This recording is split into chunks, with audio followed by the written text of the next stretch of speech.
Lazy D here. In this video, I'm going to show you one of the favorite upgrades I did to my last Polaris Ranger. This is my newer one now, new to me, a couple years old, but I'll show you this front rack. It goes over the hood. It's good for a little bit of extra storage in these Rangers. It's kind of tight, especially if you got the HVAC models to get some, room to stuff some coats or just bungee some stuff down.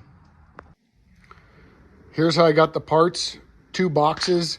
If you have a model that doesn't have the front camera like this one does, you'll only need the larger box, which is the rack. The smaller box is a little adapter piece, a little cross member that kind of makes a U shape around the camera so it doesn't interfere with its view.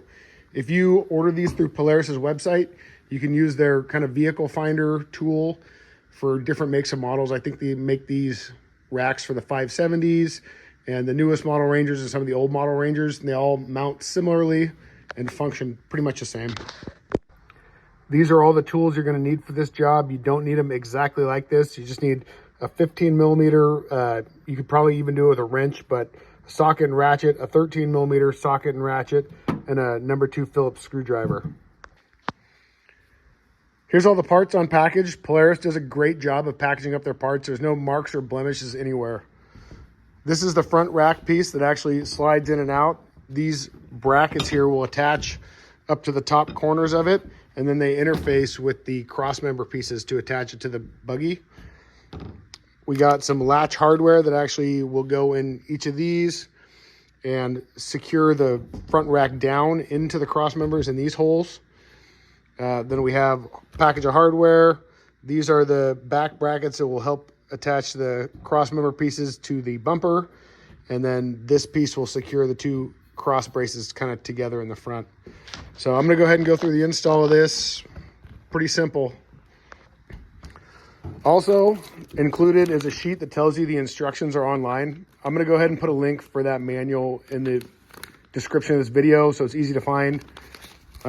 They're fine, but it's a little cheesy. It's kind of nice to have a printed out copy, but it's the way the world's going now. The first step to this install is I'm going to attach these cross member bars from the A pillar down to the existing front bumper. I'm going to need these 2 brackets. There's only 3 different size bolts, although there's 4 groups of them here. So these larger ones are going to be the ones to attach these cross members to the A pillar, and then this set of 4 M8 by 16s is going to be what attaches these brackets, or through bolts these brackets to the front bumper with the cross member. I'm going to start by removing these 2 bolts in that connect the roll bar to the frame here. These are both 15 millimeter headed bolts. The inside of these, the nuts, is actually encapsulated in the frame. So if you keep the hardware pushed towards the outside of the vehicle, you don't need a wrench for the inside.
With that mounted, now I'm going to move to attach it on the bumper down here.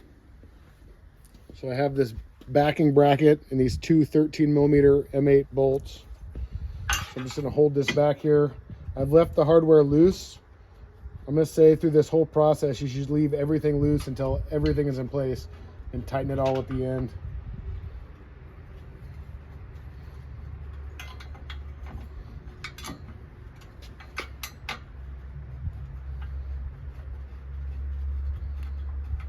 And I'm just going to do the same on the other side real quick.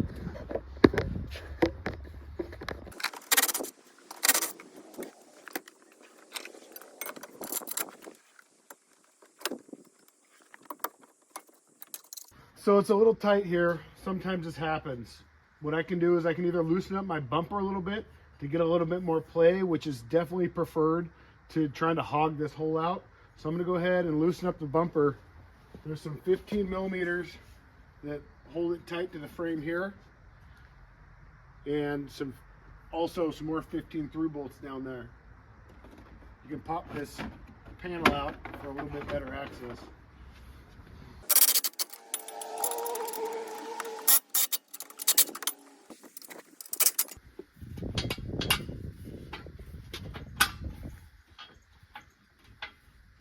So I got a little bit of play. That should be just enough.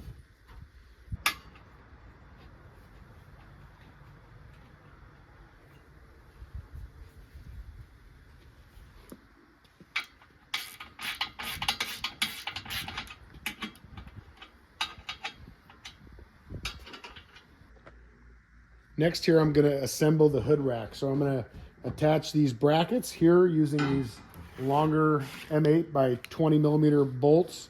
And then I'm going to assemble the latches.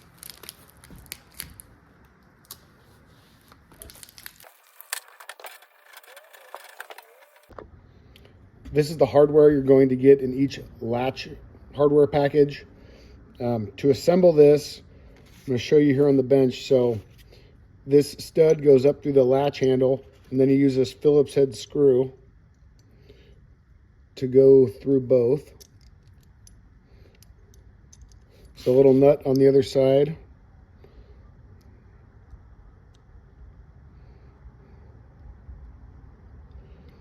And then you'll just tighten this up enough that the threads are kind of against the nylon end of the nut.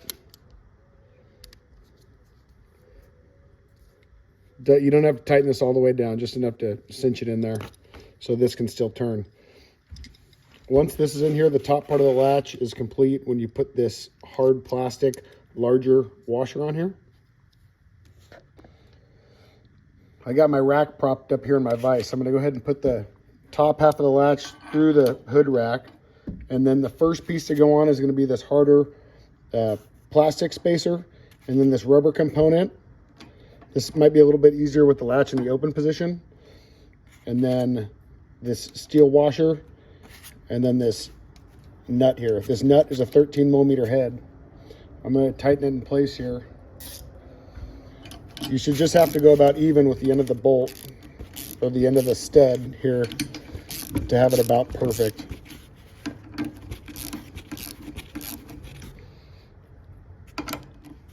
So that's pretty good. Now the latch, we can see when you push down here, it's going to expand this rubber piece and hold it in place.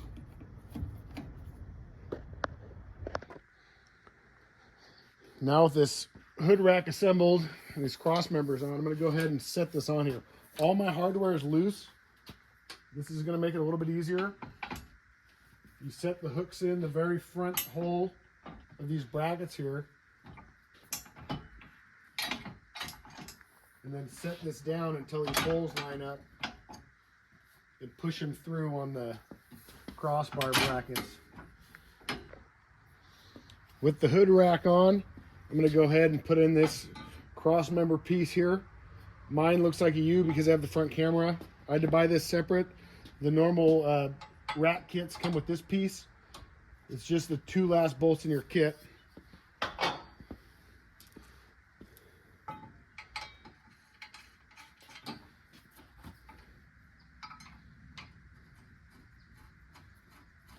Now with everything in place, I'm going to kind of strategically tighten everything so this will all fit right. So the first places I'm going to tighten are going to be up at the A pillar here. I'm going to tighten up these big bolts, and then these cross member bolts that go down to the bumper. I'm going to tighten all those. After I tighten those, I'll tighten these two for this cross member piece. And then one of the last bolts I'm going to tighten is going to be these ones up here. When I do this, I'm going to look at how it mounts in here, and I'm going to try to, these will move a little bit. So I'm going to try to center these on both sides as best I can so it's not riding on one side or the other.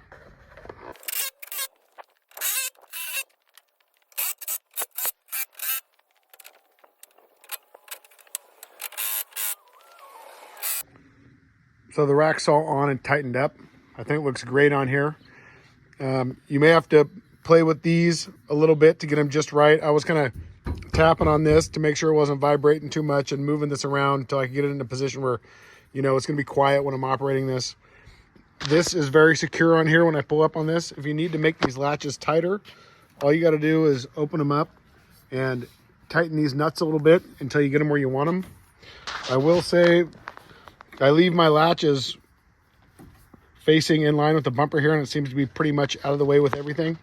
You're definitely going to need a couple bungee cords. They don't come with the kit, but I always leave a set of bungee cords on mine, and it makes it super easy just to lift this up, slip a jacket or a soft bag or a soft ice chest or sleeping bags or whatever in here. And the other cool thing I really like about this this rack is that it clears the tilt out windshield. So you'll be able to open and close your windshield. Thanks for watching this video. If there's another accessory you'd like to see, or you appreciated the video, or you have a rack that you like better, throw in the comments, like and subscribe. It really helps out the channel, and I hope this is helpful to someone. These racks are great. Like I said in the beginning of the video, this is the second one of these I've had, and it really makes a good addition. When the windshield's open, it actually leaves a little area kind of in between your dash and the rack that you can throw down like a towel or something to leave like a rifle or something in there, or some other crap, your binoculars or whatever. So it's great to have a little bit more storage. Obviously this probably isn't great for a lot of these soft items in wintertime, but I use mine mostly in summer, so works for me. Thank you.